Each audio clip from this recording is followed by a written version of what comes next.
You know, there's blueberries in Canada, there's strawberries, raspberries growing wild. We can go and see, look at the raspberry canes and eat some raspberries right now. Do you know of any look-alike plants that look like raspberries or strawberries that are poisonous or currants? Not that I know of. There's nothing that looks like the currants. There's white or green currants, red currants like these are, and there's black currants. And the bush all looks the same. Has this funny looking little leaf on here. It's very simple to see. That leaf is pretty distinct. There's nothing else that really looks like that. And it grows like a bush. It's all clumpy. You know, and you can see it'll grow from the rhizome, from the root, or spread from seeds, and it pushes itself along, right? It'll spread to a big clump. And then now, if we look over here, here's another one growing, right? It's just, you know, 10 feet apart. And there's another one over there. Mother Nature provides you what you need to have. I mean, if you look around here, we could never consume all of the grape leaves in our entire lifetime if we started picking now. Those are grape leaves? These are grapes, wild grapes. Did you plant those? No, I didn't plant these. So grapes can grow wild in nature. People don't know that. Yeah. Well, North America had wild grapes before European grapes were brought here. So grapes do not just grow on wine country? No. Grapes grow wild everywhere. And some grapes don't produce very much fruit, but they all produce lots of leaves for consumption. And you know, you can just pick the leaf off, you know, and you can see that the bugs have been eating part of this one, so I know this one's really good. And you put it in your mouth and chew it. It's just... Some people might... It's got a bitter sour taste to it, almost like a little bit of a lemon tang. So it's very good. Some people would ask, well, the thing's been bitten into. Does it have parasites, bacteria? Is it infested? Is it contaminated? What's your opinion on that? You know, in downtown Toronto, if I saw a dandelion growing in the crack of the sidewalk, my opinion is straight this. That dandelion could not exist in that crack unless it had the energy to sustain itself and be a counteract against the pesticides. So what it essentially would be doing is that dandelion would grow up in there and sustain itself in that toxic environment and give you the resistance if you consumed it to that pesticide. That's what I say, because they say car exhaust lands on that flower and stuff. So if you wash it off, and then you have the strength from the plant. The plant, even if I didn't wash it off, you get up early enough in the morning, the dew fell, natural rainwater falls on it and energizes the plant, and you picked it up and put it in your mouth and ate it. You know, I find there's so many naysayers and negativity of people that they go around thinking and talking as if, you know, oh, if I touch this, I'm going to die instantly from it. I know. You know, I've been doing this for 12 years now, eating free food. You know, Hippocrates said, you know, what the doctors all like to quote, do no harm. But the problem is the medical community doesn't quote the other two things that he said. He said, let thy food be thy medicine, and thy medicine be thy food. Exactly. And the way to health was a scented bath and an aromatic massage daily. You know, but people don't quote that stuff. They only quote one little section out of context instead of looking at the whole picture. These plants are growing here for our benefit. They're not growing for somebody else's benefit. They're here. Exactly. And why aren't we using them? Exactly. It's almost sacrilegious to not honor them like that. It's like, you know, here's a little wild carrot or Queen Anne's lace.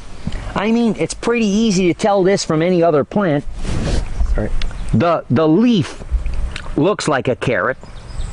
If you hold it in front of your shirt so I can see what it looks like. There's not so much light, maybe. I got it. It's good. You can keep talking. Okay, this leaf here, it looks like a carrot, and all you have to do is take and scrub it up and smell it with your nose, and you can see it smells like a carrot. It tastes like carrots. And the leaf has more vitamin A. If you're growing carrots, you should know this. The carrot stem and leaves have more vitamin A than the carrot does. Exactly.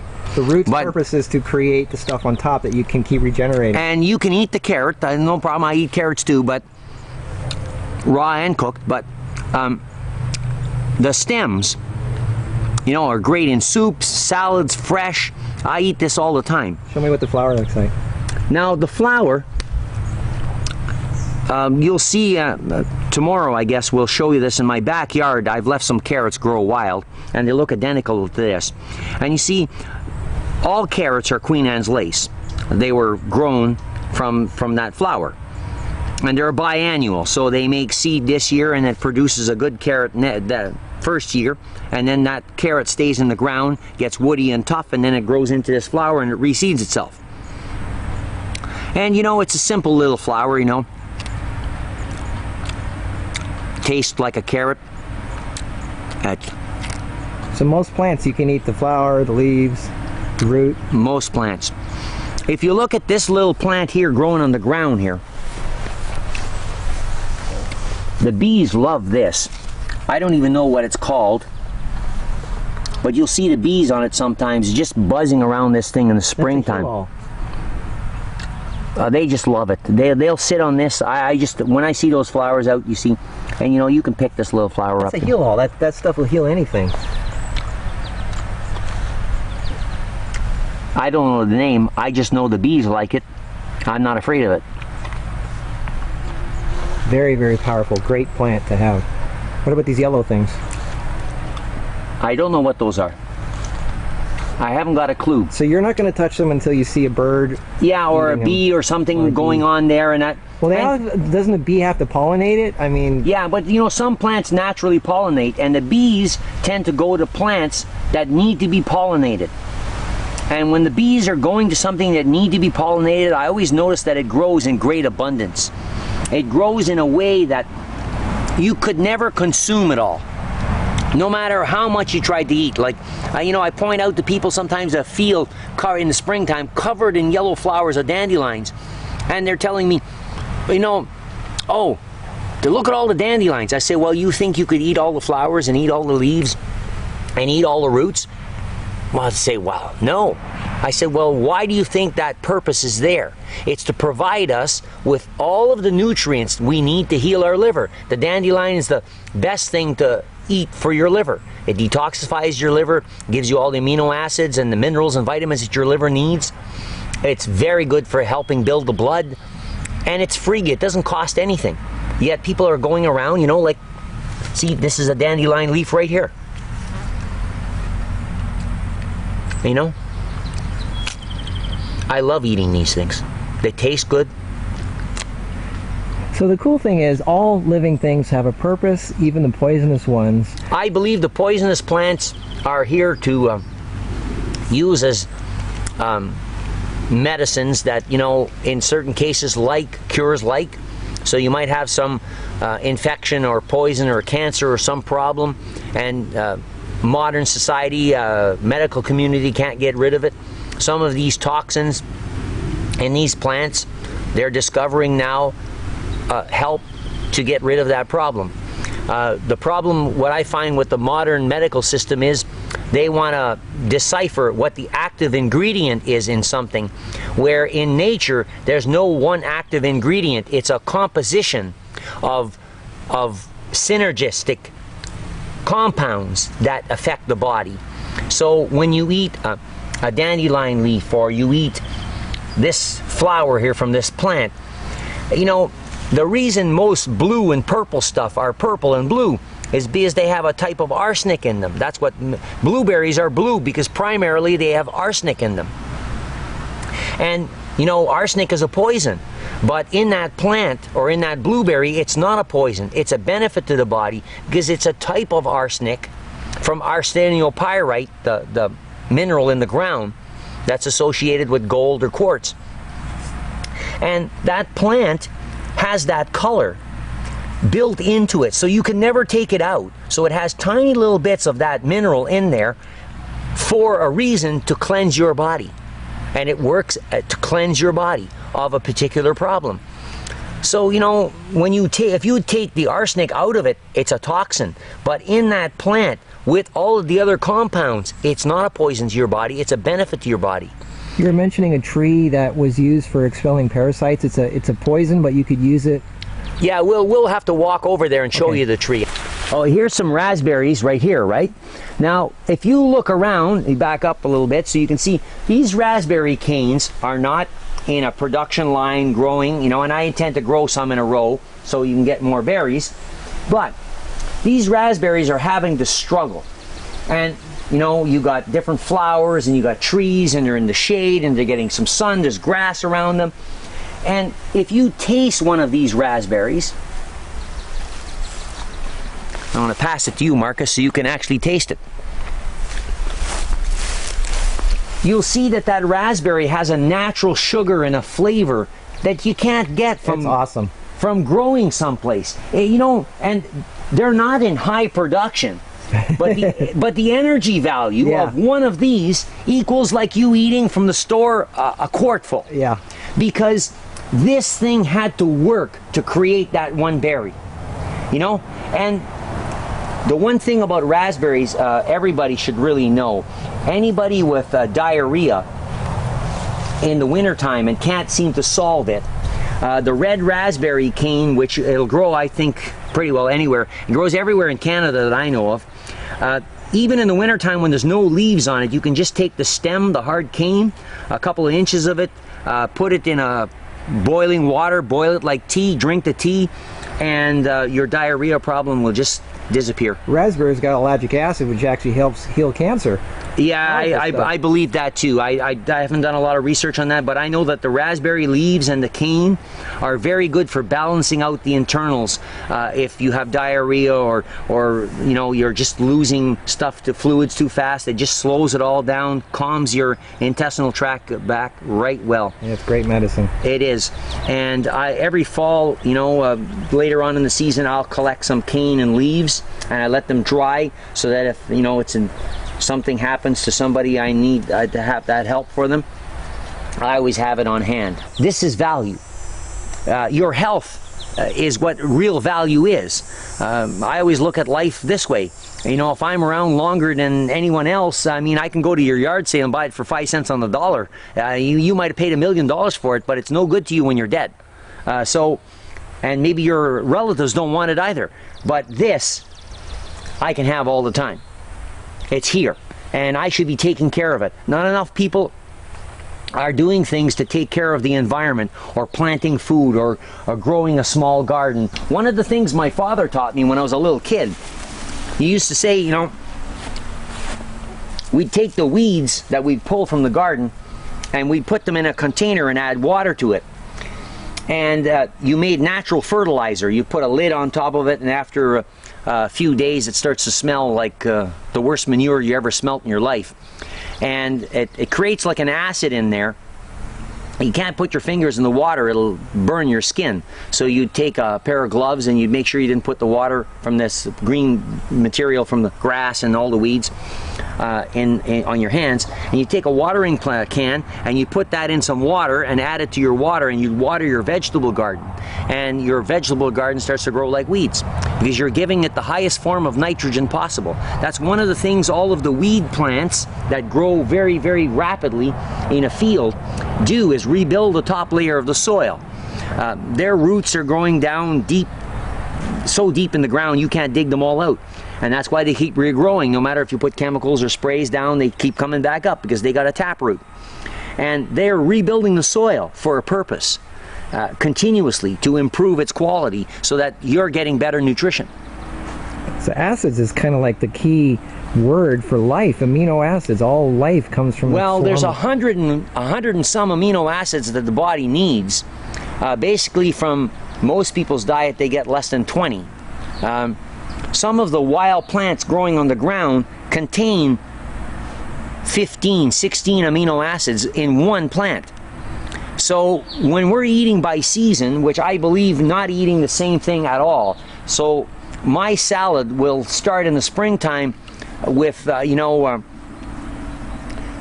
different flowers starting in the springtime, and by the end of the fall it would not even look like the same salad because there will be different flowers added to it. I might have dandelions and plantain and pigweed and lamb's quarters in it on a regular basis, but there will be a variety of other things continuously going in there. And you know, my tomatoes and cucumbers and some of the other stuff that I'm growing, oregano and sweet basil and some mint, I will have different herbs and spices that I'm growing.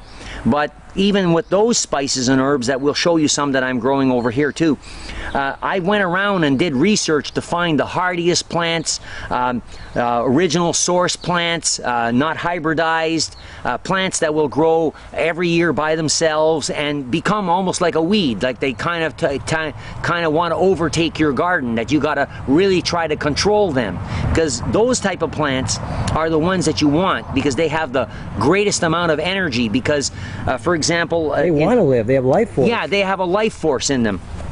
In Northern Ontario, I'll show you something tomorrow, I guess, in my backyard. I have it growing in 4 or 5 places, and I think I have one plant here now, and I'm going to start putting it here. This German farmer in Northern Ontario gave me this little tiny, oh, I bet you it was less than half an inch high. He was telling me he was giving me a gift of sweet basil. And he put it in a tomato pot when I was planting a garden at my mother's about 7 or 8 years ago. And the grass overtook this plant. I lost it. You know, I didn't see it where it went to. And the following year in the springtime, the snow was melting, and there was 6 little tiny plants about 2 inches high coming out of the piece of ground that the snow had melted around. And I saw this purplish green leaf, and I said, well, that's basil. And I picked it up and tasted it, and I said, wow, it's growing, it survived. And I started to realize, like, it was like 50 feet away from where I planted it. So the plant grew up, created some seeds, and the seeds flew with the wind and landed there, and it grew again. And now that patch is like 50 square feet, like a bush. And it's so powerful of a plant. You know, it's filled with oils, it has a smell. If you even hit it with the weed trimmer, like, you can smell it at 500 feet away after you've cut it with the weed trimmer. These are the kind of plants we have to pay attention to. And there's a reason they have these essential oils in them, is because our body, our brain is 92% fat, and we need those oils to keep our brain healthy. Just like the oils from a spruce tree, or the oils from a pine tree, from the pine nuts, or a jack pine, or red pine, or walnuts, or hazelnuts. We need those essential fats. This is important because most people think protein, but oils is really... Yes, well, you know, Weston A. Price said it best, you know, when he proved in the 1930s, and the Dental Association did not want him to repeat that information. They told him to put his book on a shelf where he couldn't find it, you know, because they told him, and he was the president of the Dental Association, they told him in the 30s that... it was well documented that he said in his own words, we wouldn't need very many dentists, because, you know, his examination of Aboriginal cultures around the world, when they ate natural foods and they weren't processed of any kind, there was no roads in, he had to examine 100 people to find one person with a cavity. And as soon as processing foods came in, he found basically 3 cavities per person. And what he discovered was people ate 80% fat, 20% protein, and fruits and vegetables by season. So when it didn't grow outside, they weren't consuming it.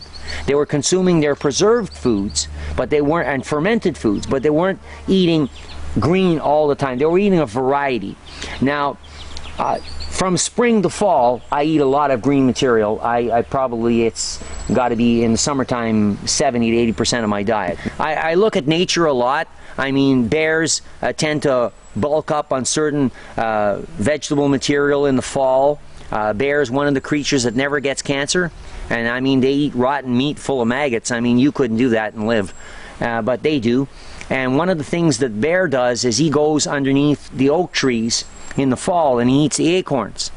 And native culture, we gathered up to 500 pounds per household of acorns every fall, and we would crack the shells, soak them, take the acorns out, wash them, grind them into flour, and we would add that flour from the acorns to cattail roots, the cattail roots and stems of flour, and make flatbread.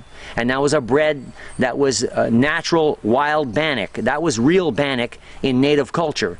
Now if you go to most reserves, it's white flour bannock. It's made with white flour from the store, and it's just bread and water and a little bit of fat.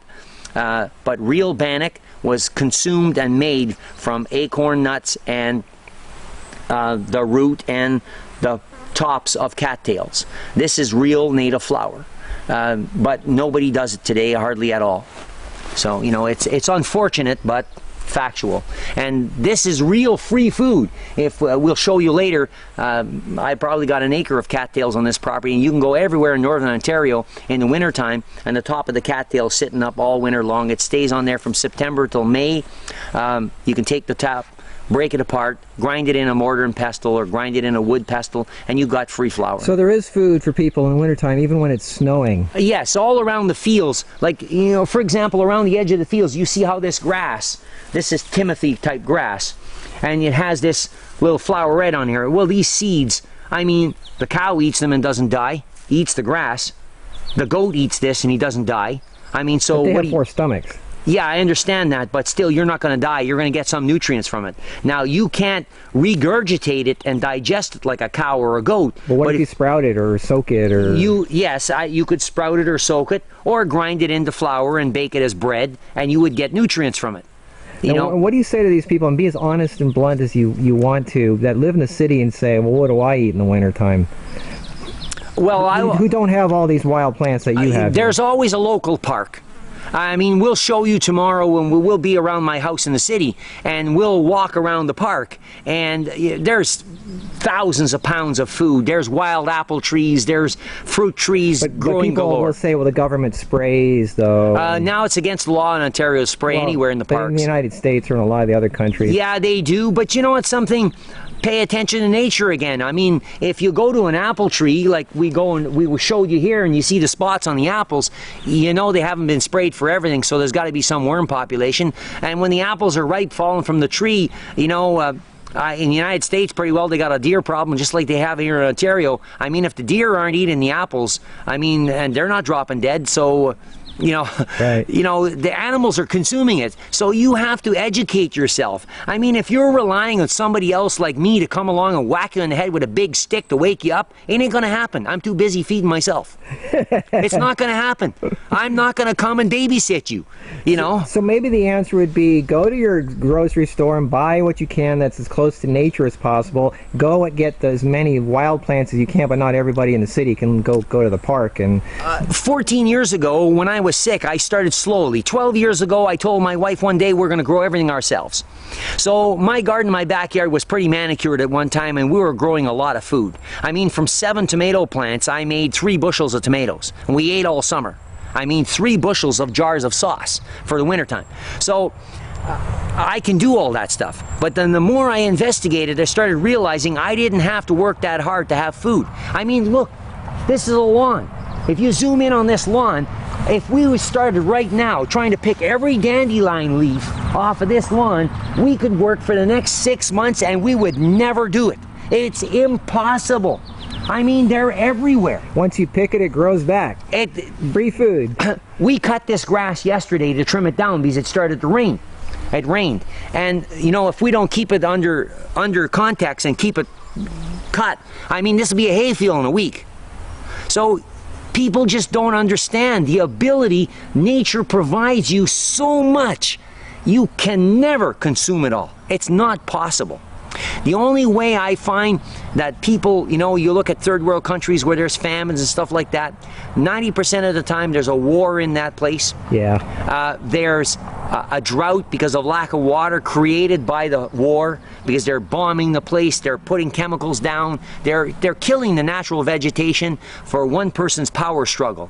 And any food that's brought in is basically given to the army, and the people starve anyway. So, you know, I look around and I'm an educated person. I might be a native of this country, but I didn't grow up in a box. I opened my brain. And if you look at me, I'm a very open-minded person. The hair's off my face, my eyes are wide open. I'm thinking. And I'm not going to allow someone else to tell me that I can't eat this and there's nothing to eat. You know, when I was very sick, like I told you earlier, I had no choice. My back was against the wall. Nobody could help me. I started researching.